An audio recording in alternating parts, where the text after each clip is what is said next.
Hello, everyone, and welcome to another episode of the Ball is Round. My name is Hady, and tonight on the show, the Galaxy wins their sixth MLS Cup, CF Montreal re-sign Ousmane Jabang, and half-day trade tomorrow in MLS. That and a lot more on episode 207 of the Ball is Round.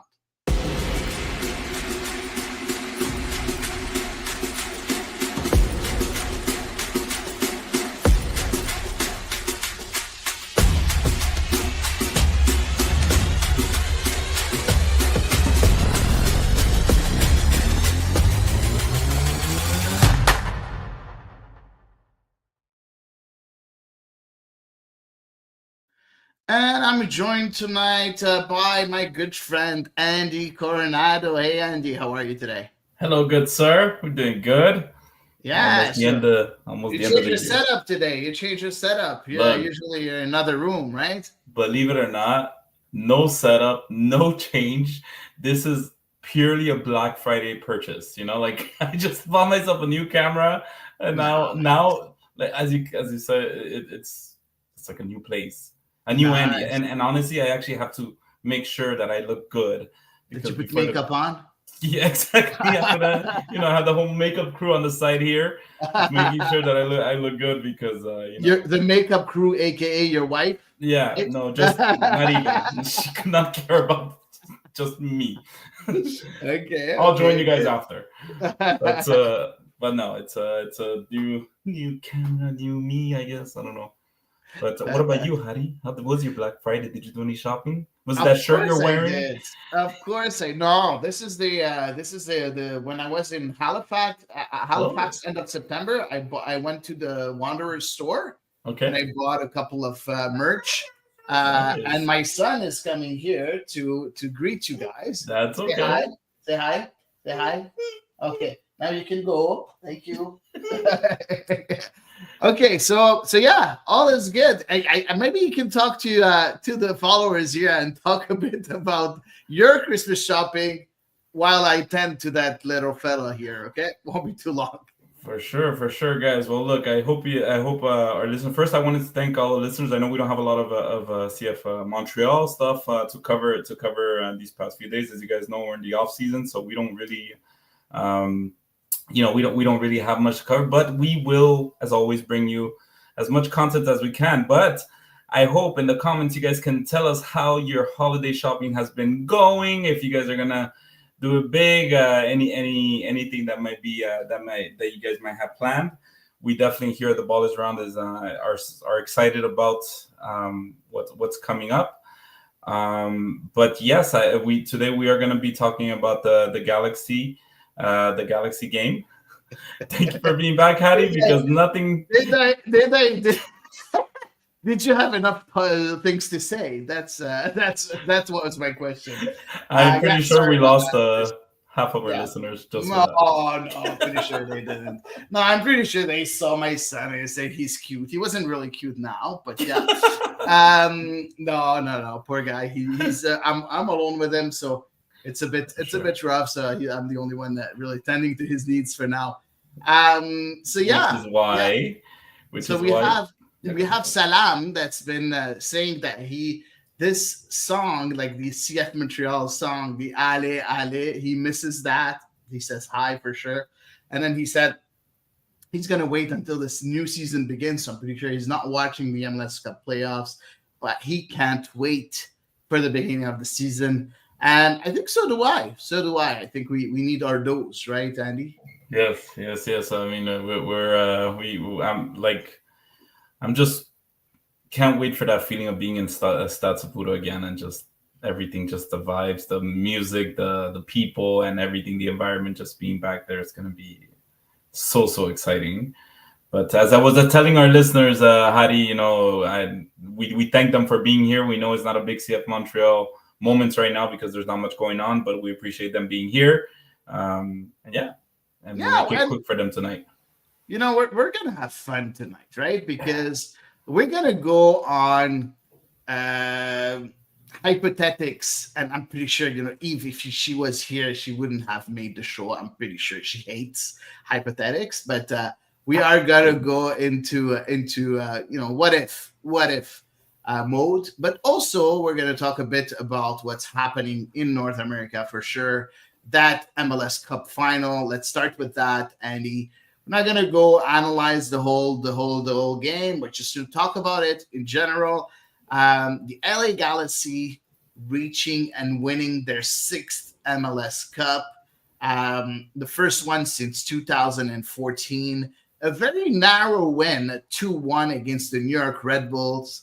The new sensation of 2024. I know that Elias said a couple of eps ago that he was on a hype train, on the New York Red Bulls hype train. Now, Hey, first of all, were you expecting this kind of result? Were you expecting, first of all, the LA Galaxy to win? And if not, why? And if you did expect the LA Galaxy to win, were you expecting a 2-1 victory only? Well, look, I honestly felt like the Galaxy were going to destroy the Red Bulls because they're so stacked talented until they lost Puig. I've always messed up how to say that name. Puig, yeah, Puig. I literally read it letter by letter. Yeah. Puig, but yeah, until they lost him, I'll call him Ricky. And Ricky is better. Yeah. And yeah, it's just I was expecting them to completely dominate, but then once they lost them, everything comes into question, right? So I was expecting a lopsided game, and then after they lost them, I expected more, maybe like a 2-1 game, absolutely. So, but yeah, it was a fantastic game. Yeah, no, exactly. It was a fantastic game, and you know what? I think it's well deserved, all in all, for the LA Galaxy. We thought that the LA Galaxy didn't have a great defense in order to lift the trophy, but you know what? We learned in MLS that offense is all you need. Now, of course, you need to have a good enough defense, but the offensive side, that's what you need in order to win championships. Talking about the championships, first of all, I'll show you just just a picture of the Galaxy winning. It's shared, of course, on the Twitter account of the Major League Soccer. That's where this was taken. And I'll show you something, Andy. This is the trophy cabinet of the LA Galaxy. So 6 MLS Cup, 2002, 2005, 2011, 2012, 2014, and 2024. 4 Supporters Shield, 1998, 2002, 2010, 2011. 2 US Open Cup, 2001, 2005. And 1 CONCACAF Champions Cup, so the old version, in 2000. What kind of because I asked the question to Elias last week, but you weren't here. How important is it for the MLS to have these kinds of franchises that are very strong, that have that historical breed of winning in a way? How do you think? Do you think it's important for a league to have those strong clubs? Absolutely. First of all, I can't believe, Hady, that you put up a picture of my trophy cabinet, of what looks like my trophy cabinet of my YMCA years, and stacked with MVP, player of the year and all that. But yeah, absolutely. It goes like in any sports and anywhere in the world, whenever you have that team like the LA Galaxy with a history of winning, it definitely is something that the league wants. Kind of say, they've done it repeatedly. This is kind of the standard we're setting with them. And I think it's important. Also, at the same time, you don't want it does seem like there was a big gap between a lot of them. They went through like some, a good period. And then, other teams, even though there's a lot of parity in the MLS, there's still other teams that kind of cut up. And right now, it's no longer a guarantee for the Galaxy to win, no matter how much talent they have. They have to find the right combination of talent and get people to actually be able to even win a game, right? So it goes to show the direction of where the team is, where the league is going now, where it's no longer about having that one superstar like they tried to do before with Ibrahimovic and Chicharito, and instead have to kind of find a system that fits with the right coach and the right elements together, right? So No, for sure. Now yeah, they do have quite a few stars here, absolutely. but at least they fit together, as you said. I think that's the most important thing. They need to fit together. You need to find the right formula. And talking about the formula, the LA Galaxy won their trophy with one coach, and that's Greg Vanney. And let's try to remember the reason why Greg Vanney left Toronto and the reason why he went to LA. Okay, Greg Vanney won the MLS Cup with Toronto in 2014, 20, I don't remember, not 2014, 2021. I don't remember. 2017, sorry. Yeah. He won the MLS Cup with the Toronto FC in 2017. He won Ooh. 3 Canadian Championship. He won the Supporters Shield. And then he won, of course, now the MLS Cup with the LA Galaxy. Let's not forget that Greg Vanney is American and he's born in Virginia, but he started his MLS career as a player with the LA Galaxy. This is where he discovered the professional game of soccer there. And let's remember that Greg Vanney went to play in France also as a central defender. He played in Bastia and then came back with FC Dallas, the Rapids, and DC United. Then closed it off with the LA Galaxy in 2008 as a player. His words were, "I'm going to LA Galaxy in order to get this MLS Cup back where it belongs." And you know what? He just did it. We've been talking a lot about Wilfried Nancy. We talked a lot about Sigi Schmidt in the past. We talked a lot of Brian Schmetzer. We talked about him last week when we were talking about Seattle eliminating LAFC. We talked a lot about Bruce Arena and how many times he won the MLS Cup. Now, Greg Vanney, does he go into that breed of coaches that are the greatest in MLS right now or the greatest in MLS history? History is kind of hard, but the ones that are good now, I mean, he definitely should be amongst that conversation.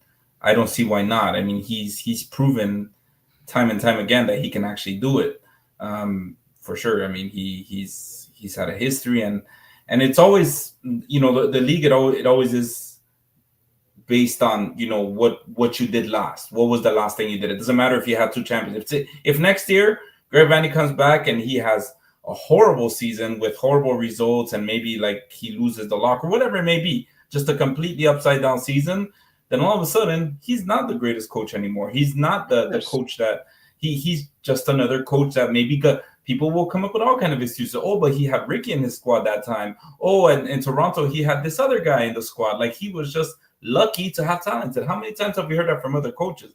So for him, the challenge is not about winning, say the first one or the second one, but being repeating it, right? Year after year, repeating the same formula while changing, which very, very rarely has happened with coaches that are able to, become a new coach the next day and make them a new team, even though it could be the same players. We saw with Wilfried Nancy, right? He as excellent as his team has been, they struggled in the playoffs and he wasn't able to repeat it. That's the hardest part, is now everybody's hunting for you. Now everybody knows who you are. So now it's that much harder to create that new formula and become a champion again. So yeah, enjoy the next 2-3 months of being a champion. But now you're just like Inter Miami or anybody. The top teams are there. Everybody's going to be coming for you. No, for sure. And then this is how life works, right? It's normal. Everybody wants that cup, so everybody's going to go after the holder of that cup. But now, we talked a lot here, and especially in Montreal, about the coaches' turnovers, right? Whenever there's a bad season, fire the coach, get a new one. This has been the case in CF Montreal, but not only CF Montreal, but all across the globe. You look at Greg Vanney that joined the Toronto FC team in 2021, where end of 2021, if I'm not mistaken, and at that time, Greg Vanney, as I said, wanted to really. No, he joined in January 2021. Sorry, so beginning of the year. And at that time, he said, I want to bring LA Galaxy where they belong. First year, doesn't make the playoffs, finish 8th in the Western Conference. At that time, the 8th wasn't qualified. The year after, he finishes 4th in the Western Conference. He reaches the semifinals of the Western Conference in the playoffs. Year 3, 2023, 13th in the West, 13th in the West, and the front office of the LA Galaxy still gave him their vote of confidence and kept him at the club.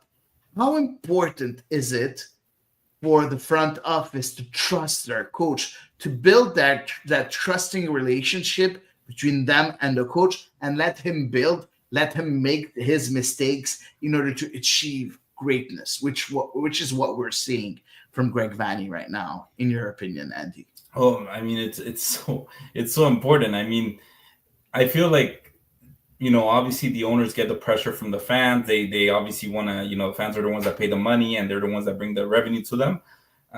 So they obviously want to win now and they want to win every day. But the reality of it is that, for a coach or a manager of any company, as much as you want to expect the, results right away, it takes time for the message to really settle in for people.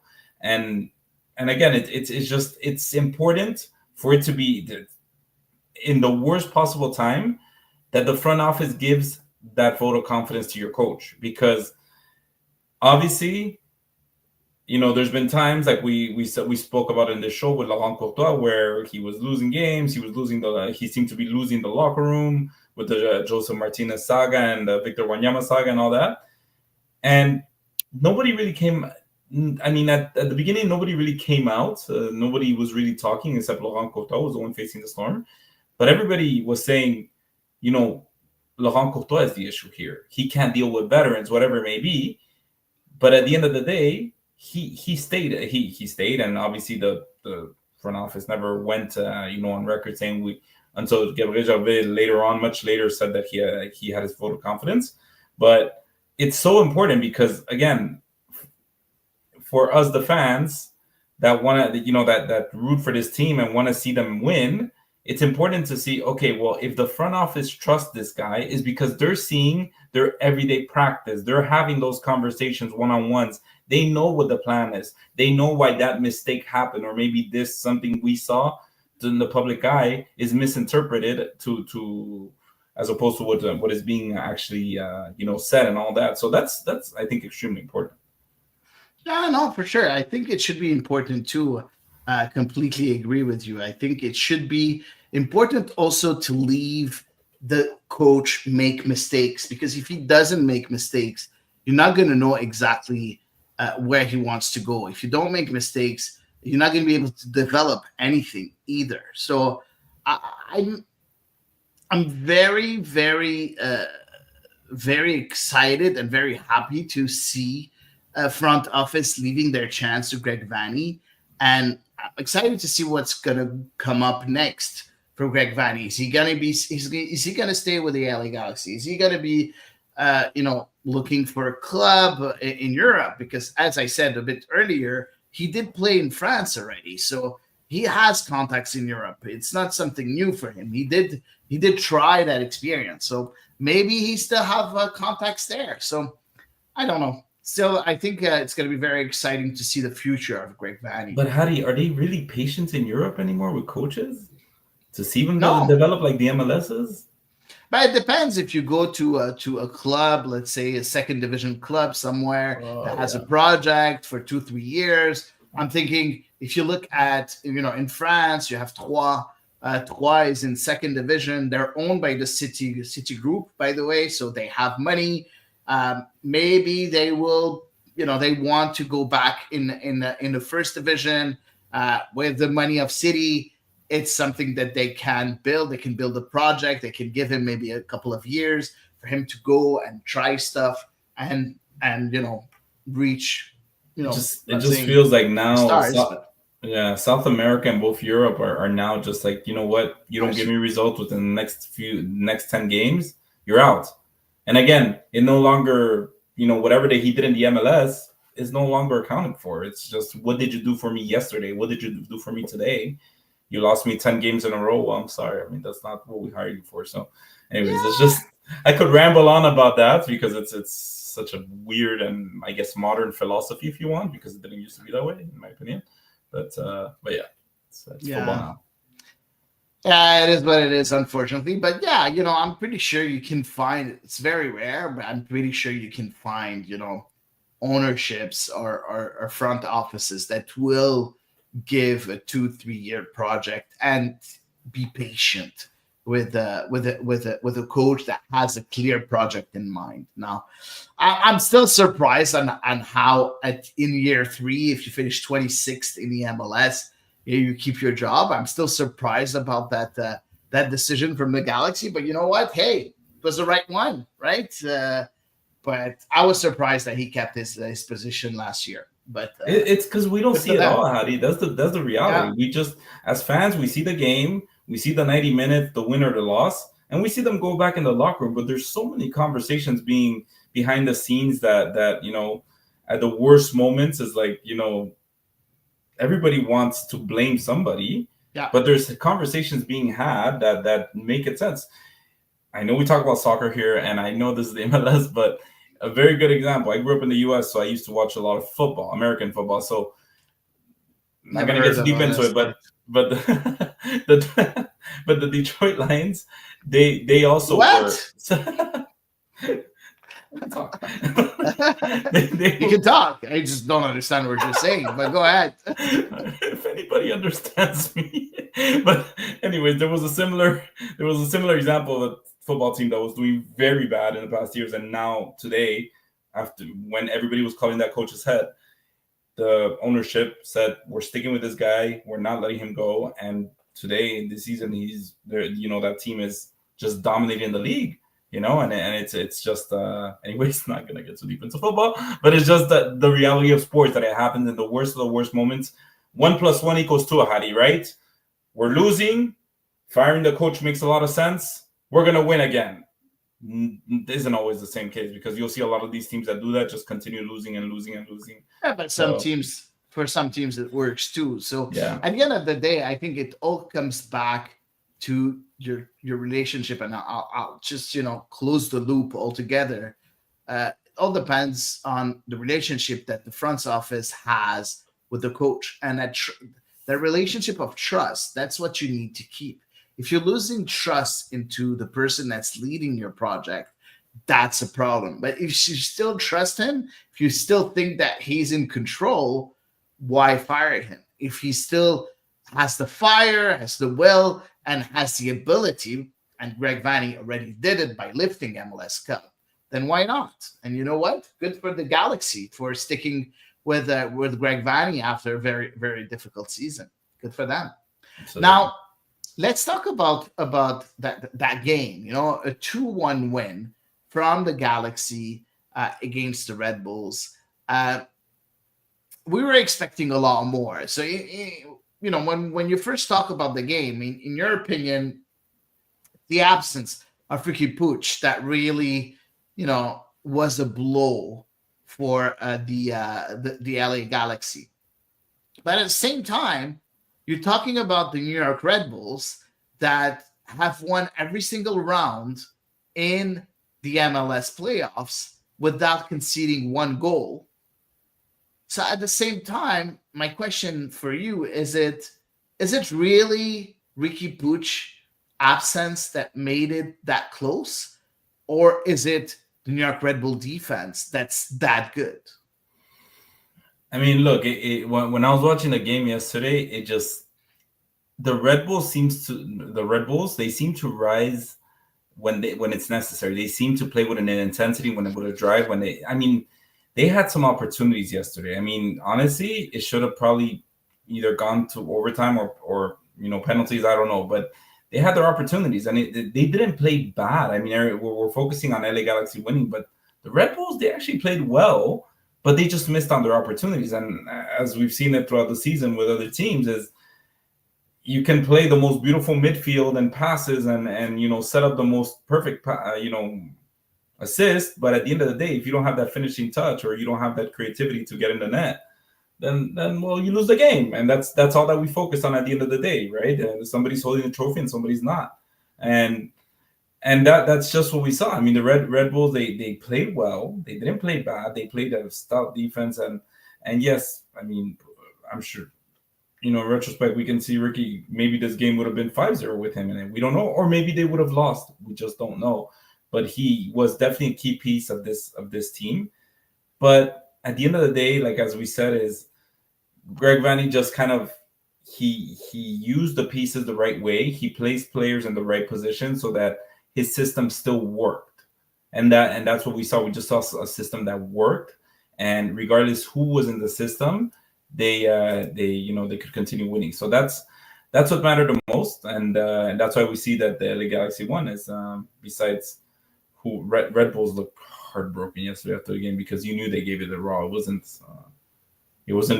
bad refereeing or anything of that sort. It really was they were finishing that last touch. No, for sure. Now I think in a way I'm happy in a way that the Galaxy have won because I asked you a question a bit earlier. In my opinion, I feel that having strong franchises is very important for a league to grow. To have the Galaxy, I think the El Tráfico is going to be even more intense. It was already intense with between LAFC and the Galaxy. Now it's going to be even more intense because in the last few years, the LAFC won the MLS Cup, and now the Galaxy just won it. So you don't have that historical team that has been bad for like 10 years that's playing against that very strong powerhouse. You have two powerhouses playing against each other, two rivals playing against each other. It's really a derby of Los Angeles, which is even, ignites the passion of the fans even more. So I think that El Tráfico is going to be really, really tough next year, and I think that's good for the league. At the same time, you're looking at the rivalries. The Ohio rivalry between Columbus and Cincinnati. Cincinnati just signing Danke. We did talk about it last week, and Columbus with Wilfried Nassi and the fact that they won MLS Cup in 2023. This is a rivalry that's really good also, and these are the powerhouses of the MLS. Now we still need, the Red Bulls to keep that. We need New York City FC to get better, to create again that rivalry between two very strong teams. You also need a very good Toronto, a very good CF Montreal to also help, the league grow. And at the same time, you do have Seattle, Portland, very important also. And last but not least, Inter Miami against Orlando. That's always a very, very tough rivalry. So igniting that rivalry will help the MLS. So for the LA Galaxy to win the MLS Cup, I think is a very good coup for MLS. And at the same time, it's a very good coup because everybody thought Inter Miami was going to win the MLS Cup. And you know what? They didn't. So next year, everybody is going to want to tune up to see if they're going to be able to do it, because wherever Lionel Messi went, he won, and as of right now, he didn't win with Inter Miami. So that's going to be the storyline next year. He won the Leagues Cup. He won the Leagues Cup, but that's going to be the storyline next year with, of course, the club, the World Club Championship of the FIFA with Inter Miami qualifying for it. So I think it's going to be very interesting from now on in North America. I think we have a good product now in MLS, and I think it's going to be amazing. Let's talk about CF Montreal, my friend. We did talk Yeah. enough about the MLS Cup final. CF Montreal announced that they will be, they just offered a contract extension to Ousmane Jabang.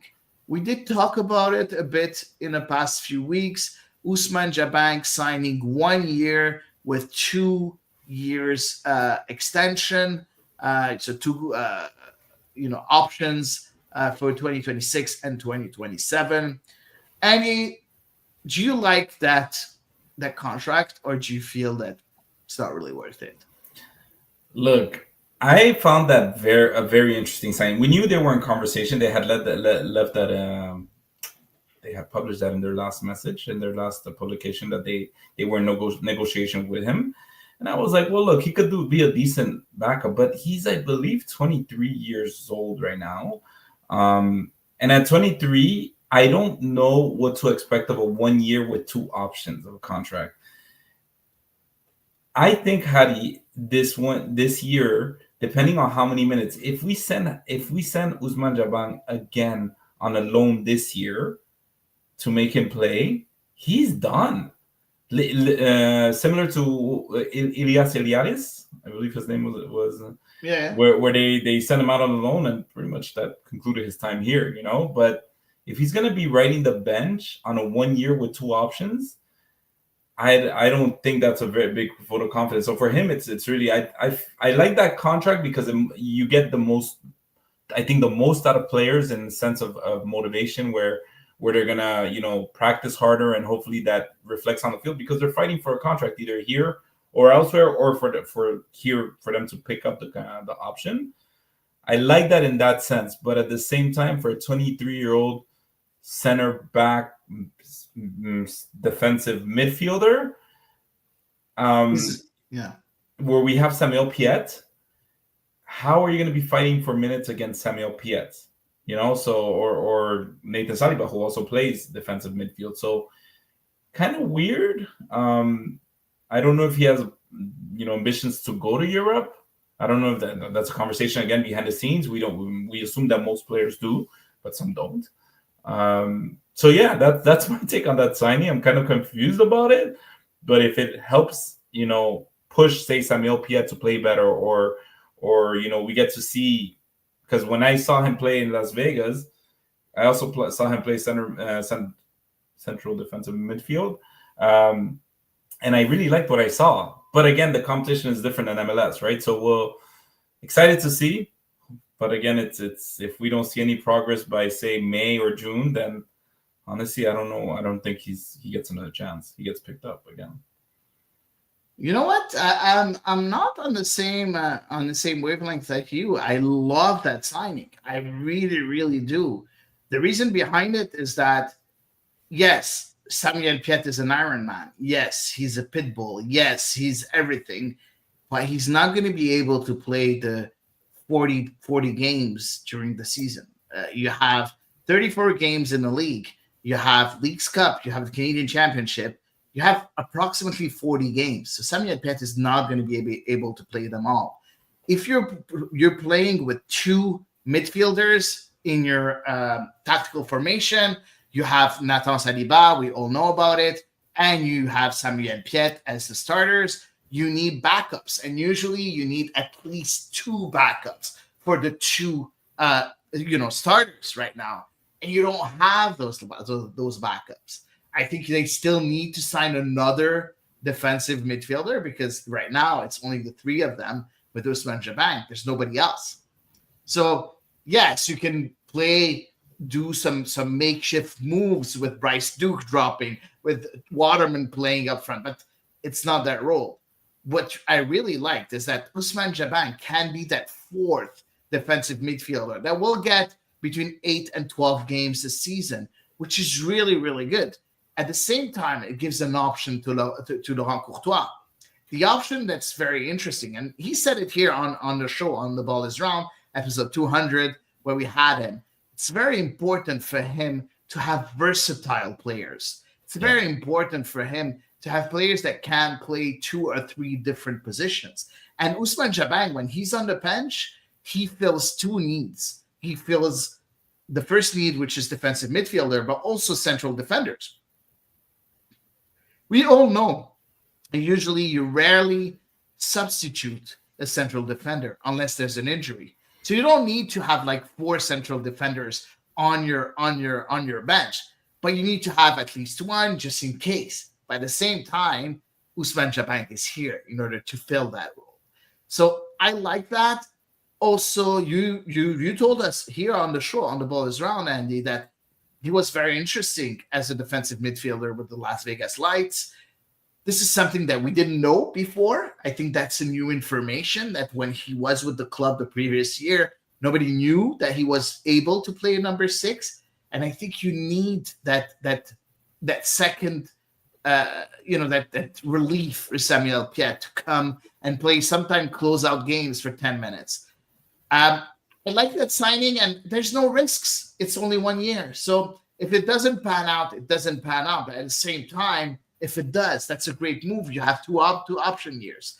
I think it's an amazing decision for CF Montreal. Not costly, very interesting. And again, a player that has shown potential as a central defender and as a number 6.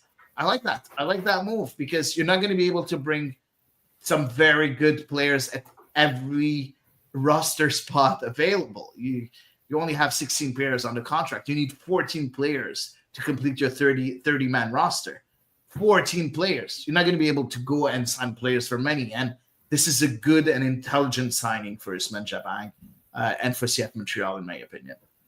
Okay, I don't know. I mean, to me, I understand where you're coming from, but like I said, I'm just kind of confused about it. I'm like, okay, maybe it really works out for him in the sense that he's just wanting to prove himself that he's an MLS level player, because we don't know. Like I said, Hady, I watched that one game of Las Vegas with him, and I discovered a lot just by watching him play, because it's just we don't really get much of him besides what they see in practice or whatnot. So I mean, if we get to see more of him, more minutes, yes, 100%. And yes, Samuel Piet, he's not getting any younger. I think he showed us what he's capable in 2022 and last season as well.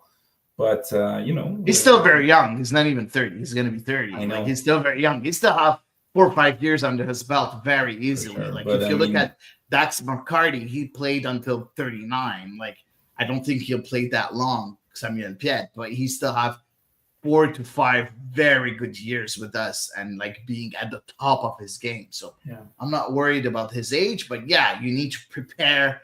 You need to give him a relief from time to time. And I think Ousmane Jabang is good, because he's going to be able to give him that. Yeah, especially like we had last year in the month of May. I don't know how the calendar is going to look next year, but in the month of May, when we had that Tuesday game against Forge after a Saturday game where we lost, and then you had another Saturday game, and then it went. At some point, you gotta balance the minutes and just allow the player to be able to recover their body properly. Exactly. And now you'll have Ousmane Jabang, Alessandro Biello, Nathan Saliba, and Samuel Piet. I would want to have another signing at that position, because I feel that we're a bit thin with only those 4. So another player, and Ousmane Jabang can help in central defense and in midfield. And I think that will be very good for Laurent Courtois. So I like that. Let's talk. Let's answer the questions of our fans. We got a few questions. First of all, we'll talk about Emile's question. Apart from it pays to have lots of money to spend, can CF Montreal learn anything from the 2 teams that made it to the MLS Cup final? Anything we should try to emulate or model, Mr. Andy? Well, look, I think you said it earlier, right? Patience. If we can emulate anything, is a franchise that is patient, that is not impulsive with their decisions based on what the feel is of the fans and what the temperature is in the locker room. Just if we can learn something, maybe from even both of them, it's be patient with the process, that it's gonna work out, that it's gonna click at some point. We saw it at the end of the season. Everybody was all of a sudden at the end of the season, everybody forgot about the problems in May. You guys remember May? May felt like 2 years ago when it was September. But if you want to see more of what happened in September, just give the coaches a chance to settle in their culture. So that's what I think, that we can learn from it. Just consistency, trust in the process. No, I agree with you. I agree with you. I want to show you something here, Andy, because I think it's very interesting. That question is very interesting. This is the value of all the players combined of the LA Galaxy, 61.38 million. And this is the value of all the players of New York Red Bulls. It's, sorry about that. But did I? Yeah, forgot to take the right thing. It's 40 million, $41.3 million for the New York Red Bull. These are two different models. You did talk about the patience to your coach for the LA Galaxy, and I completely agree with you. And you know what? This is a great take, and I love it. It's Andy's take. Now, yes, I see what you did there. Now, I like what the New York Red Bulls did with their salary, with their valuation of players. They signed a couple of players that have big values, and they surrounded them with a lot of very good youngsters. And those two players are Emil Forsberg and Dante Vanzier. So those are the two big signings for the New York Red Bulls, and it worked for them. Now, of course, the two big signings, of course, it's a big salary for Emil Forsberg. Of course, he's a DP. He's 33, but pretty sure Montreal can emulate this kind of things. They had Drogba, they had Piatti. No need to have to pay them 5 and 6 millions like they did with Piatti. But I'm pretty sure they can find a player that's like 31, 32, 33 and get him to sign here as a DP player, pay them 2 to 3 million and bring that added value to that team. So this is what they need to do. Have a couple of high-end players, not specifically by paying 20 million like the others do, like the Galaxy does, like the LAFCs and the Atlanta United does, but by just surrounding those youngsters by quality and experience, you're going to have a greater team. So for me, in order to emulate those two teams that reached the MLS Cup playoff, I'll join you by saying patience with the coach, just like you said, just like the LA Galaxy did with Greg Vanney. And at the same time, I'll add, bring that extra value player by signing someone that can make a difference. Joseph Martinez? I think you need better players in a way. So we had a Victor Wanyama that was great for 2022. That was the added value for that team. I think right now you need that offensive player to replace Joseph Martinez up front. Who can you sign at that position that can bring that added value? Who is it? So this is what I will do if I was in a chair of Lucas Saputo, of Corey Ray, of Gabriel Gervais, of we don't know who. Raul Ruiz. That's the guy you got to sign. Yeah, I know. You're Peruvian. That's why. But you know what? I wouldn't say no. Say no. But the only difference is that Raul Ruiz, the Seattle FC, of course, Seattle Sounders player right now, that's leaving the Sounders. The problem is he doesn't participate a lot in the game. He scores a lot of goals, yes, but he doesn't work a lot in the build-up of a play. And I'm not sure that's what Laurent Courtois wants. Because if he wanted this kind of players, he would have had Matias Kokaro up front more often. Okay. Because a player like Matias Kokaro can fill that role, being a poacher, being a fox in the box. So I'm not really sure if that's the profile that you need. Now, as in experience and quality, yes, he's the kind of player that we need. But I'm not sure he fits into what Laurent Courtois needs right now.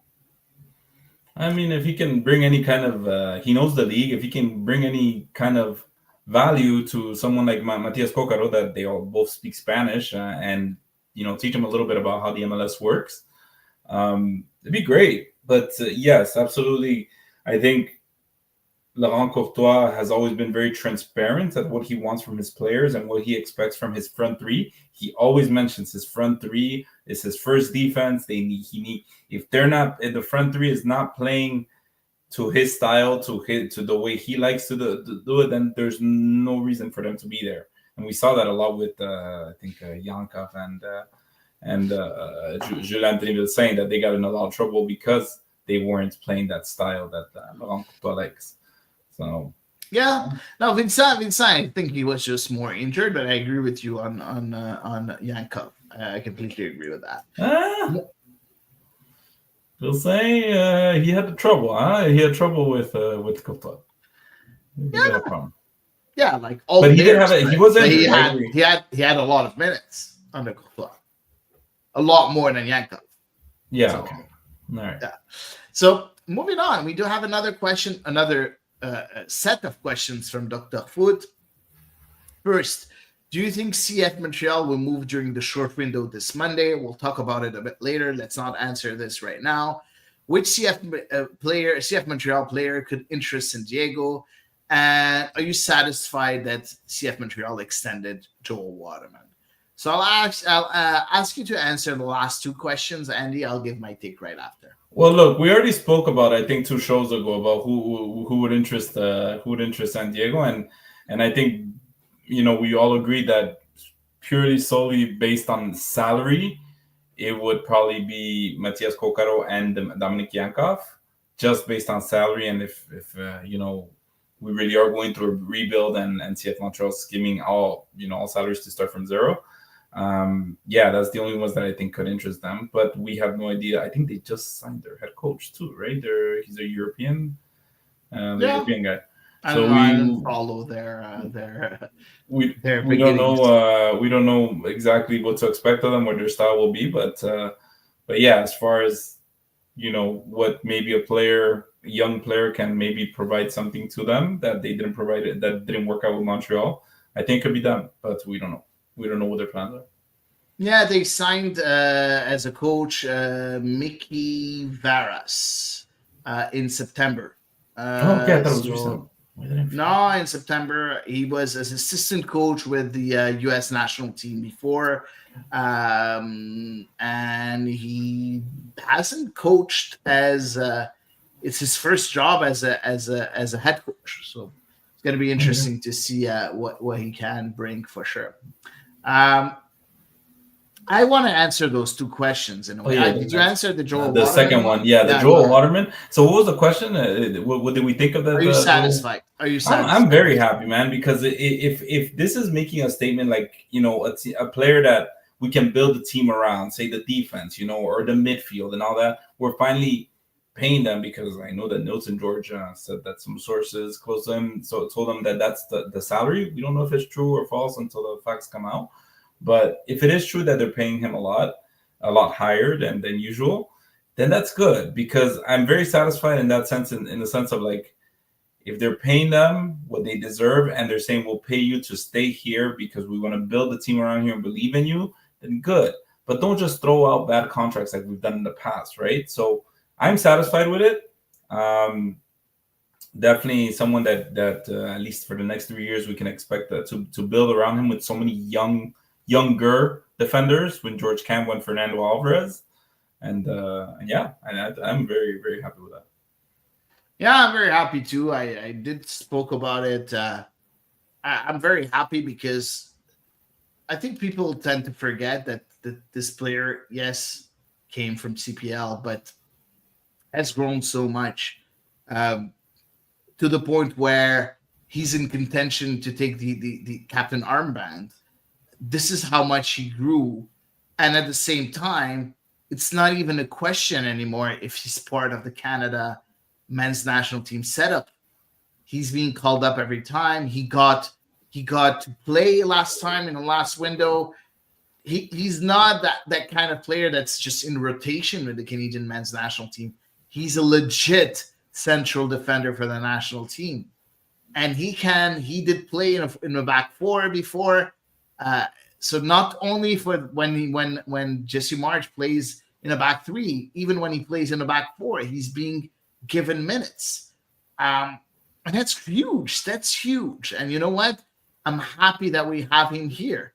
Now, if the rumors are true that he's paid $700K, you know what? If that's what it takes to get a good, I'm not saying an amazing, he's not amazing center back, but a very good MLS center back that's at the peak of his career, because for a center back, the peak of a career is between 29 and 32. So he's going to be at the peak of his career with CF Montreal. And whenever he signs that contract, and the fact that he signed that contract, he's saying bye-bye to any chance of him moving to Europe. Mm-hmm. So that's the reason why the salary is a bit high. And you know what? Good for him and good for us, because we're going to have someone that we can count on for the next 3 years. And I know a lot of people don't like him. And you know what? I understand. And yes, he makes mistakes. Of course he does, like everyone. But you know what? Let's salute his good performances, because he's had quite a few good performances with us. I think 2024 wasn't his best season. I think one was one of his worst seasons. Who had their best season? But who had their best? Exactly. Besides Joseph Martinez.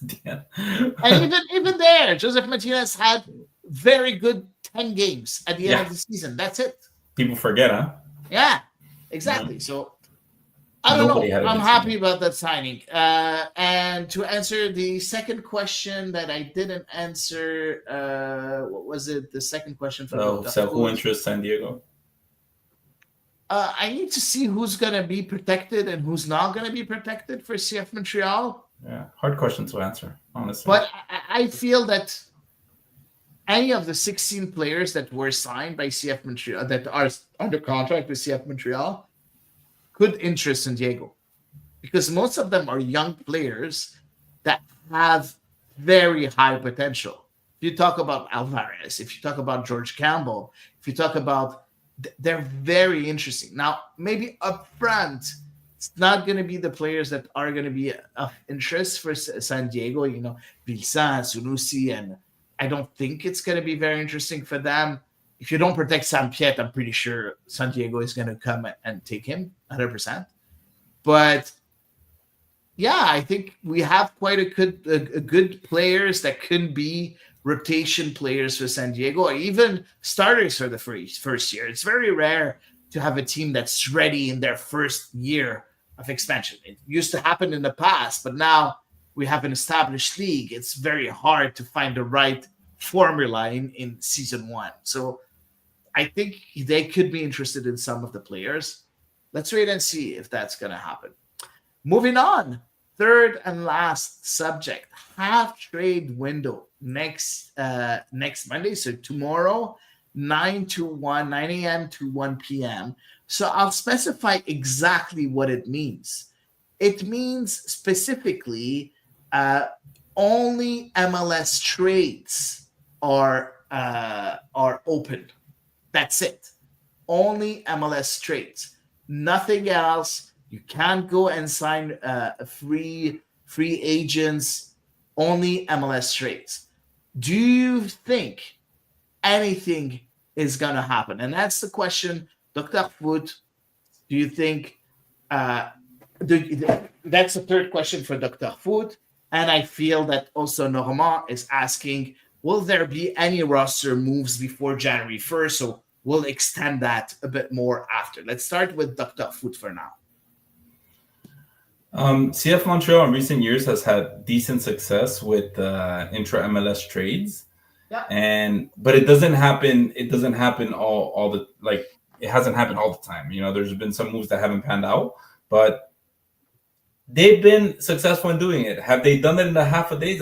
Is this the first time they're doing half a days? I don't know. But most of the trades came during the windows, the open transfer windows. And takes time. So I don't expect it. Honestly, I don't expect it unless if they do, man, that would be a big sign as to where things are going with the analytics department, because I don't know if they've hired anybody for that department yet. But it's they've had a lot of success, but I don't think they would use that small of a window to do anything. I don't think they're desperate right now. I think they're taking their time with stuff. Okay, I push my question a bit further. Okay, Well, if they do trade someone out, who will it be in your opinion? Yankov, 100%. Really? Do you think that someone is going to be interested in Yankov in MLS? Well, there were MLS teams already interested Yeah, but in the like past. after the season, after the fact that he barely played this year, I don't know. and think there knowing that he has a very high salary, yeah. A team like Toronto might want to bring him back home, and then he could, he's a kid with potential and Canadian, and well, not Canadian, but Yeah, he's Canadian. Yeah, he's Canadian. Yeah, but he has dual nationality. Yeah, but like he has a Canadian passport, so he's not considered. So I don't know. Maybe a Canadian team would invest in him, but just based again on salary, like how low balling they are doing with Dominic Yankov, but that's the only one that I honestly think would be interested.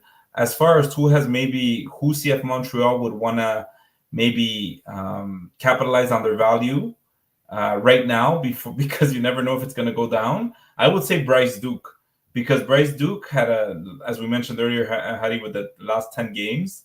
Bryce Duke did really well during those last 10 games as well.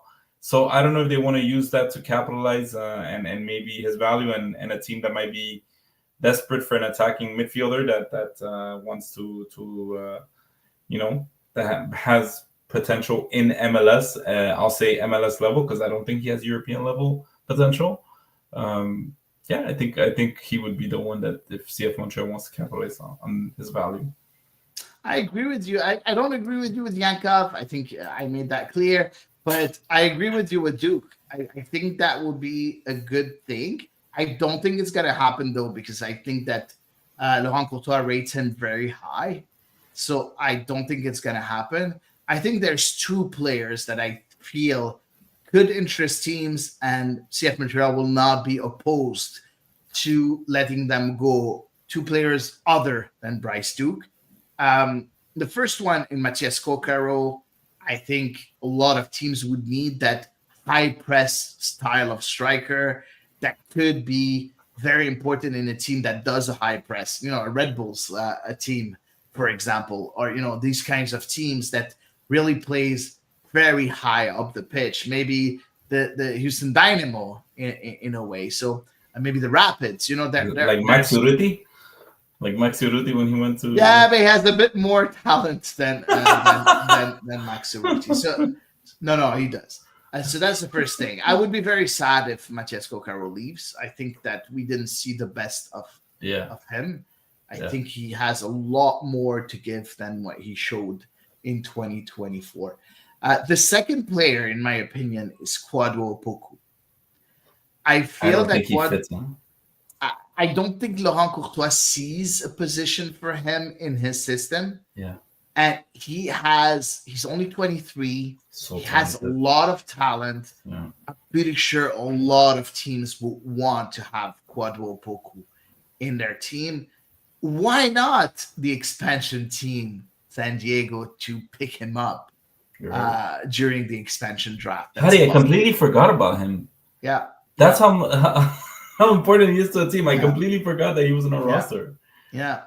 So I have that feeling that's going to be, if something's going to happen, it's between those two players. Either Coccaro or Opoku.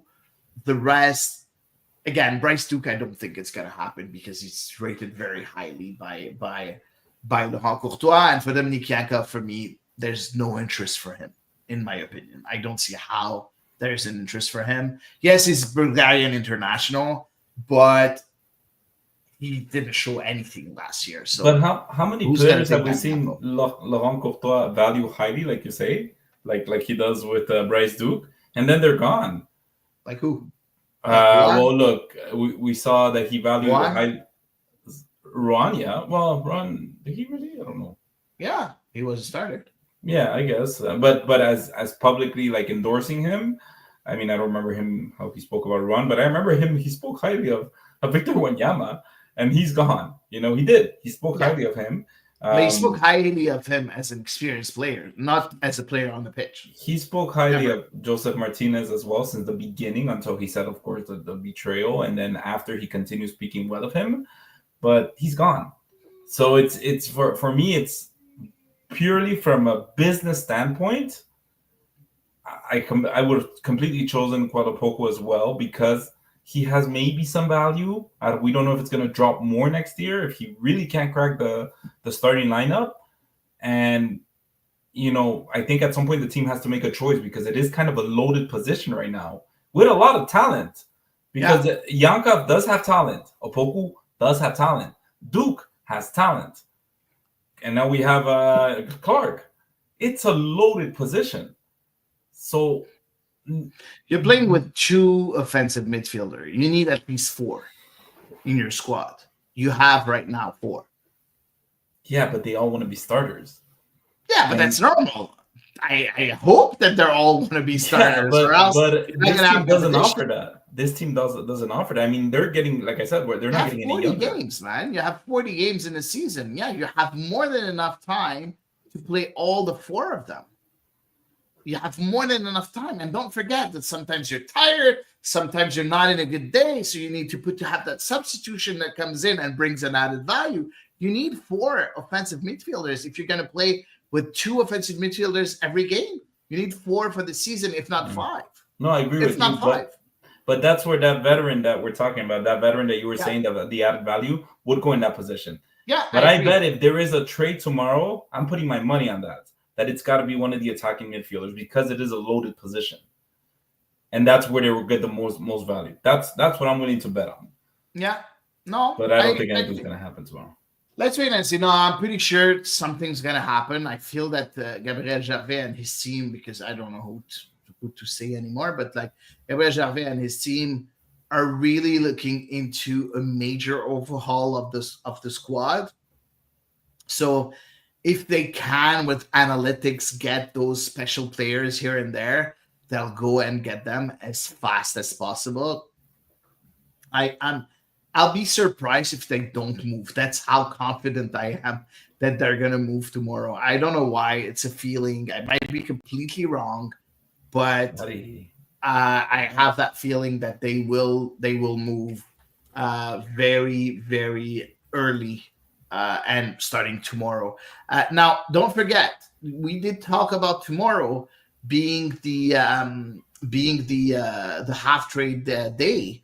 The half day trade day. Um, the thing is, the 11th, you have the MLS College Showcase. Yep. And the MLS expansion draft. So that's on Wednesday. And then the 12th, you have free agency that opens. So there might be moves this week, knowing that on the 13th, you have the re-entry process, stage one that starts. We never pick up anybody on the re-entry process, but we never know. With analytics, maybe they're going to find a hidden gem here and there. Yeah. I don't know. We'll see. But that's going to be super interesting. I think it's going to be a super interesting week to follow. I have a feeling that we're going to see some movements. Yeah, I'm super excited.